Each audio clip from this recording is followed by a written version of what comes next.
Swastiastu, ketemu lagi dengan saya Sabta di Seramnya Malam. Hari ini saya akan bercerita tentang kuyang.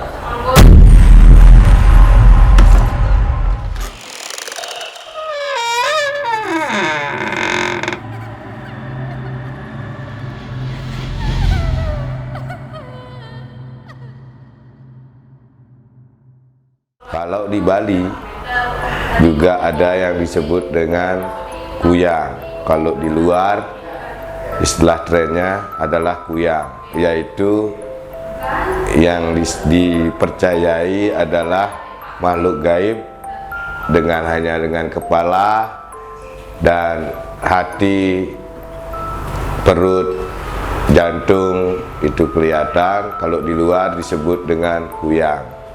Kalau di Bali juga ada, tapi mungkin beda penyebutan. Di Bali mungkin lain daerah, lain namanya. Kalau di Denpasar itu disebut dengan basang-basang, karena itu adalah makhluk jadi-jadian. Nah, di sini saya akan bercerita tentang basang-basang hari ini. Sebelum saya bercerita tentang basang-basang ini, yang belum subscribe, lebih baik di subscribe dulu agar channelnya saya bisa berkembang dan bisa menghibur kalian semua yang suka cerita-cerita mistis di sini. Dan di sini sekali lagi saya jelaskan, saya tidak mendiskriminasikan apa itu tentang horor atau tidak menakut-nakuti semua. Konten ini hanya untuk menghibur kalian yang suka dengan cerita seram atau kejadian-kejadian mistis, khususnya di Bali.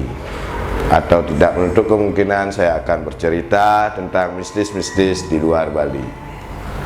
Oke, kita kembali ke cerita yang saya akan ceritakan, yaitu basang-basang.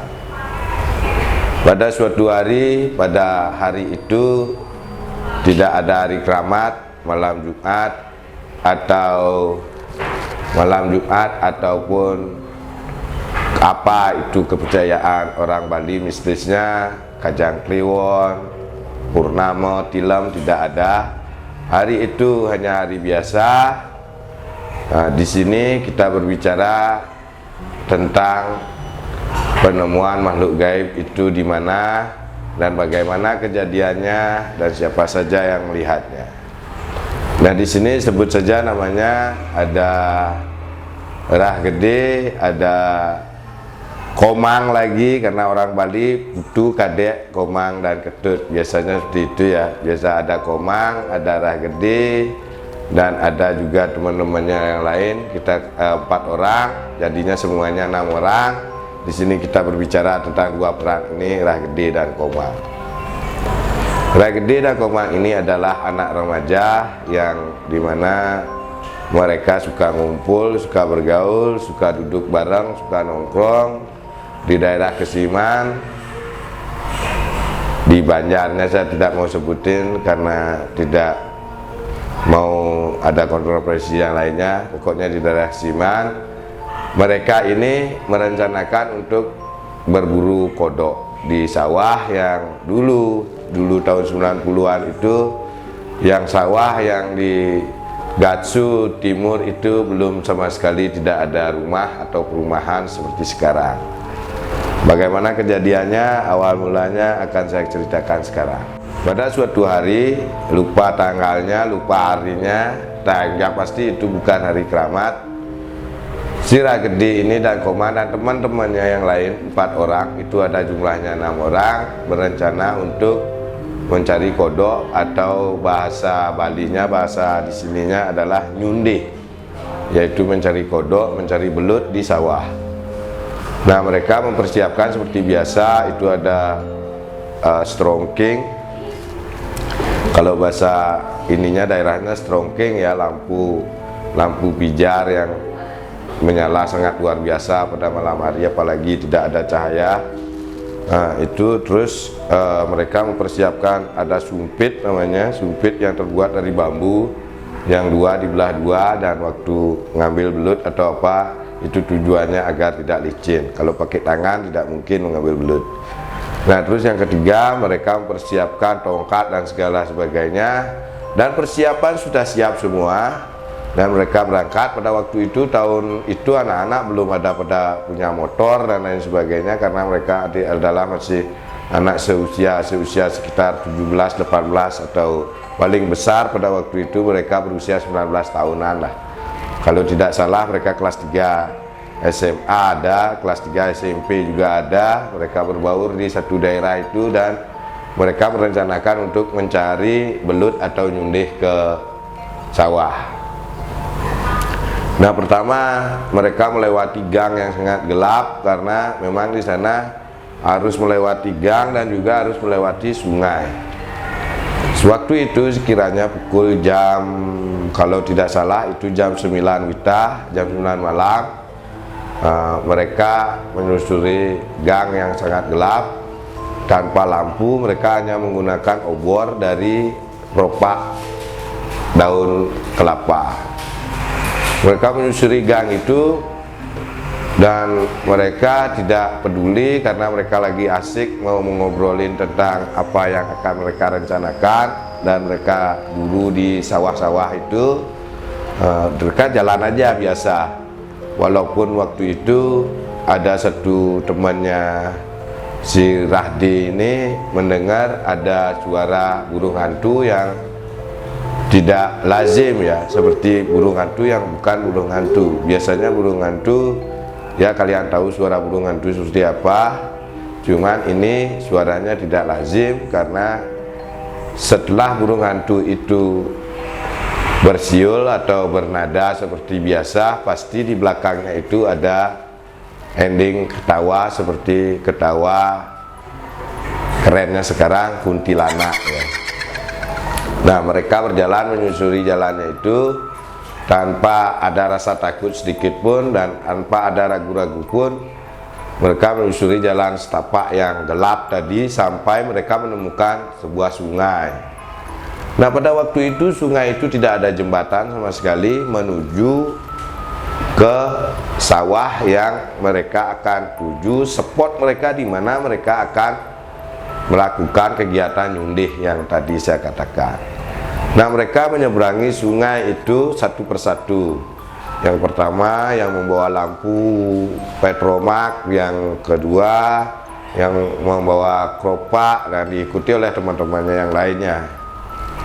Nah, di sini mulai ada kejadian yang agak tidak biasa yang dirasakan oleh Komang, yang dia kebetulan ada paling belakang dari barisan teman-temannya itu. Nah, Komang ini merasa ada yang menepuk pundaknya, cuman kalau dia melihat ke belakang pasti tidak ada apa-apa dan tidak ada siapa-siapa, dan dia menganggap itu hanya halusinasi kegelapan atau dibilang perasaan sajalah. Dia tidak pernah menganggap itu sesuatu yang aneh, katakan seperti itu. Dan Komang ini tentu dia menyalip barisan yang di depannya dia karena merasa ada sesuatu yang tidak beres di belakangnya dia. Tapi justru yang di belakangnya dia itu tidak menyalip-nyalip dia sampai akhirnya ya kira-kira sungai itu sekitar, kalau kita ukur 12 meter lah lebarnya. Karena sungai-sungai di Bali sangat besar-besar, terutama Sungai Ayung yang mereka lewati ini. Nah, tapi dangkal, saudara-saudara, teman dan semeton, diketahui sungai itu dangkal, cuma selutut orang dewasa, tidak begitu dalam, cuman airnya agak deras karena bebatuan. Tapi bisa dibayangkan waktu itu karena memang tidak ada hiburan malam dan lain sebagainya, mereka memang menghabiskan waktu seperti itu, nyundih, mencuri ubi, seperti itulah kegiatan remaja-remaja, kenakalan remaja-remaja di Denpasar pada waktu itu. Nah, sesampainya mereka di ini, Komang ini tidak disalip-salip sama yang di belakang. Nah, karena temannya ini yang di belakang Pak Komang ini yang disalip barusan barisannya sama Pak Komang ini, sama si Komang ini tidak menyalip lagi, berarti dia tidak merasakan ada sesuatu yang aneh atau perasaan yang tidak baik. Dia berpikirnya seperti itu, Komang ini. Dan ternyata pada waktu menaiki di sini agak ada jurang ya, bisa dibayangkan dari bawah sungai ini kita untuk mencapai sawah itu kita harus naik seperti agak licin lah sedikit. Tapi namanya mereka sudah biasa melakukan hal seperti itu, bukan tantangan lagi bagi mereka, ya enak aja naiknya seperti mereka jalan di jalan datar biasa seperti itu. Nah, pada waktu itu teman-temannya ini sebenarnya tidak ada rencana untuk menyebar. Menyebar artinya menyebar untuk mencari ikan atau belut, itu tidak ada. Untuk menyebar ke sana kemari itu tidak ada. Mereka itu selalu bergerombol di satu sisi. Nah, tidak tahu pada waktu itu, padahal mereka membawa cuma satu strongking atau cuma satu patromak itu, mereka nyebar. Yang satu membawa strongking, grup yang satu mereka bagi dua nih, Rade ini 3 dan si Komang ini 3, jadinya 2 grup. Yang satu ini membawa patromak, yang satu ini cuma membawa pencahayaan ala kadarnya seperti senter kecil, katakan itu dia lainnya. Nah, pada waktu Komang itu ke utara dan si grup Rahdi ini ke selatan. Terus mereka sibuk mencari katak, terus sibuk mencari belut. Seperti hal biasa, mereka mendapatkan katak 2 ekor, 3 ekor dan lain sebagainya, berjalan seperti biasa. Nah, disinilah mereka pertama kali mendengar suara grupnya Komang ini. Saya berbicara tentang grupnya Komang. Dia mendengar sesuatu yang tidak biasa, seperti ada aura lain yang mengikuti mereka dari belakang. Perasaan Komang dan 3 temannya ini sudah tidak biasa, tidak, artinya mereka sudah bilang kok tidak seperti hari-hari biasa, menyenangkan dan lain sebagainya. Padahal mereka ketawa-ketawa pada waktu itu, berubah menjadi hal yang tidak asik, katakan seperti itu.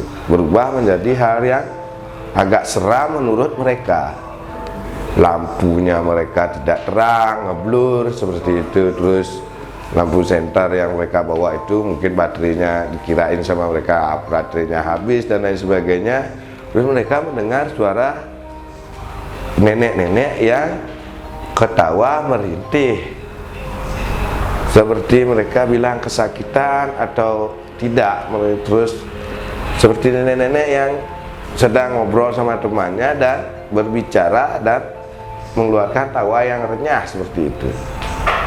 Nah, pada waktu itu yang paling jelas mendengar itu adalah Komang, karena dia posisinya paling belakang pada waktu dibagi 2 itu. Nah, Komang ini melihat ke belakang, ternyata di belakang sangat gelap dan tidak bisa melihat apa-apa, katakan gelap seperti memejamkan mata seperti itu, karena di depan, hanya di depan yang membawa lampu. Nah, daripada Komang berpikiran yang tidak-tidak dan bukan-bukan, mereka Komang ini memegang baju temannya yang di depan, agar maksudnya Komang ini kalau teman-temannya lari, dia tidak ditinggal. Nah, ternyata Komang ini mencium bau yang sangat busuk, sebusuk-busuk seperti bangkai hewan yang lama sekali tidak ada yang menghiraukan, dan teman-temannya juga bilang seperti itu. Mungkin ada bangkai nih diselokan atau di mana, bangkai tikus atau bangkai apa. Wah, cium baunya luar biasa. Terus temannya yang di depan ini tiba-tiba mengarahkan lampu senter yang ngeblur tadi ke belakang. Pas di belakangnya Komang ini, ternyata semua 3 orang ini, Komang dan teman-temannya ini, melihat kepala dengan rambut panjang, dengan ususnya terburai tanpa badan, terbang mengikuti Komang ini dari belakang.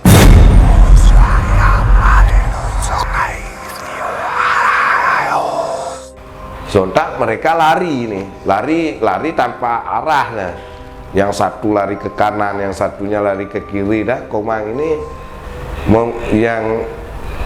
ini bercerita dia memutuskan lari untuk lari ke arah sungai, dan dia berpikir hari itu bagaimana caranya saya sampai di rumah. Nah, setelah Komang ini lari terbirit-birit dan berhasil memasuki gang sempit yang tadi dilewati untuk mencari spot mereka nyundih. Nah, ternyata gangguannya Komang ini entah kemana temannya yang lain lari, namanya panik, tidak tahu katanya kemana mereka. Nah, Komang ini tidak sampai di sana gangguannya. Setelah sampai di gang sempit tadi, di tempat temannya mendengar suara burung hantu atau ciri khas Balinya celepuk ya, katakan burung celepuk tadi, burung hantu tadi. Di sana Komang melihat ada kain putih di atasnya mengikuti dia. Nah, karena gang itu langsung tembus ke jalan raya, Komang tanpa berpikir panjang, Komang itu lari sampai ke jalan raya itu. Nah, jalan raya itu ternyata di jalan raya itu tempat mereka kumpul itu ada sebuah posko. Ternyata teman-temannya yang tadi lari itu sudah ada di sana ternyata. Nah, Komang berpikir, kok cepet banget temannya itu sampai di sana dan tidak ada yang basah atau tidak ada yang menunjukkan hal-hal yang seperti mereka lari tadi. Artinya ada kotoran, apa ya namanya, kotoran atau mereka luka, dan mereka terlihat santai dan mereka kesannya baru datang duduk di sana. Nah, terus dan anehnya lagi, grup Rahdi ini yang lagi 2 orang ini, selain 3 orang yang dibelah tadi, 2 orang jadinya 4 orang itu juga ada di sana. Cuman Rahdi itu yang tidak ada di sana. Nah, Komang bercerita tadi, saya takut sekali tadi. Kamu lari lewat mana? Kok kamu sudah sampai di sini? Nah, yang di sini sangat menegangkan adalah teman-temannya Komang ini ternyata tidak ada melakukan aktivitas dan mereka baru datang di tempat perkumpulan mereka itu. Mereka berempat ini bingung. Yang Komang bicarakan, yang Komang ngobrolin itu tadi apa? Nah, di sini Komang merasa bingung karena temannya ini tidak mengakui bahwa dia tadi ikut melakukan kegiatan nyundih itu dan merasa santai duduk di sana, padahal Komang tadi benar-benar melakukan kegiatan itu. Komang bertanya, loh, yang saya ajak tadi siapa? Dan Rahdi sekarang kemana? Dan tiba-tiba Rahdi datang dengan petromaknya itu dan membawa kata yang sangat banyak dari utara, dan dia bilang ke teman-temannya itu yang duduk di sana itu, bilang, loh, kok kamu sudah sampai di sini padahal kamu di belakang saya. Mereka 2 grup ini yang mereka ajak ini, yang temannya Rahdi ini, dan mereka kembali lagi bilang, saya tidak ada melakukan kegiatan apapun dan saya hanya duduk di sini. Nah, ada pelampus namanya kalau di Bali itu, katanya itu ditusukin ke batang pelepah daun aren ya, di sana ditusukin ininya, kataknya itu yang hasil buruannya itu. Ternyata tiba-tiba hasil buruannya itu berubah. Bukan berubah ya, artinya berbau sangat busuk, tahu katak mati lah, baunya seperti itu, katak mati yang 4 hari 5 hari baunya seperti itu. Dan si Rahdi ini membawa dungki karena dia terkenal sangat hebat dalam mencari ikan malam hari itu. Dia bilang di dungki ini banyak ikan dan ini sudah busuk, tidak bisa kita masak, coba kita lihat belutnya apakah sudah ada. Dibukalah dungki itu, ternyata di dungki itu tidak ada apa-apa.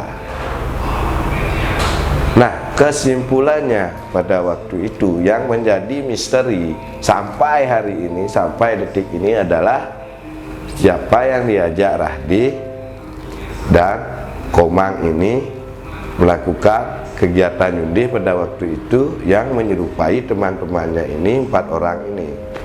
Dan dengan mata kepala sendiri si Komang ini melihat ya yang disebut kuyang, tapi di sini namanya basang-basang.